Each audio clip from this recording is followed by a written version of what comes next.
After Prime Minister Anthony Albanese is campaigning for the Voice ahead of this afternoon's cabinet meeting. Let's listen in.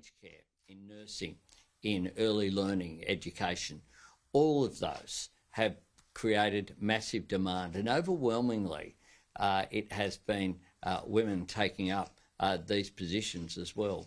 Not only people looking for their first job, but people retraining as well, and the attraction of fee-free TAFE has made an enormous difference, identified as we have in areas of skill shortage.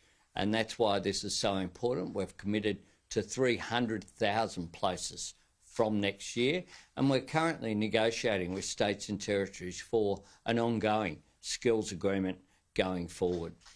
This fits together with the other positions and policies that we have, including 10,000 new energy apprenticeships, including the creation of Jobs and Skills Australia, a peak organisation bringing in private sector expertise as well as representatives of state and territory governments to make sure that we identify what are the jobs that Australia will need in 1 year, 5 years, 10 years' time. How do we train Australians for those jobs, whether it be through TAFE or through university? How do we make sure that we can have what I've spoken about for many years now, a future made here in Australia, by fitting up the skills that Australians need to get for the jobs that Australia needs to create in the future.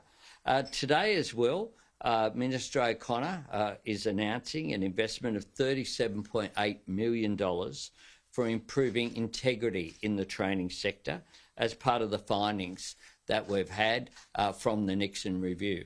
We want to make sure that any shonks in the system get weeded out, that every dollar goes to making a difference for training people appropriately, as well as to organisations that are providing that quality education and training. Our reputation internationally is very important, as well as making sure that dollars are well spent, as well as making sure that people are actually skilled up for those jobs that are needed.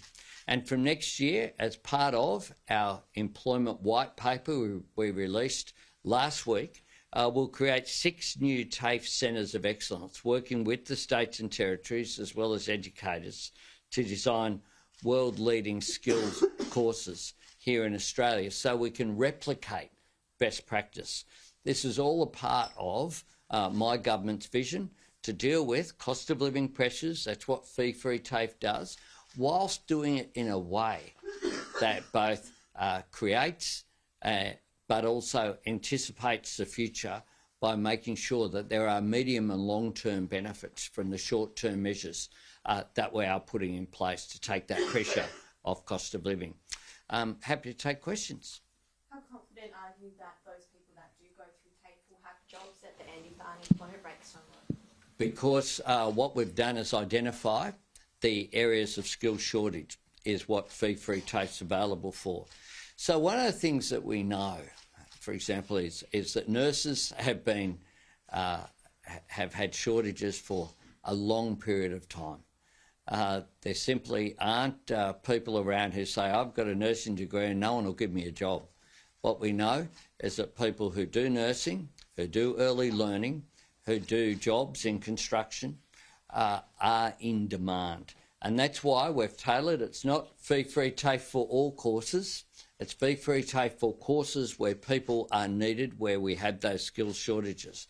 And that's why this morning, talking to these young Australians who will make an enormous difference to their local community, in a few weeks' time they're going to get training at Royal Hobart Hospital or at other facilities to do their prac.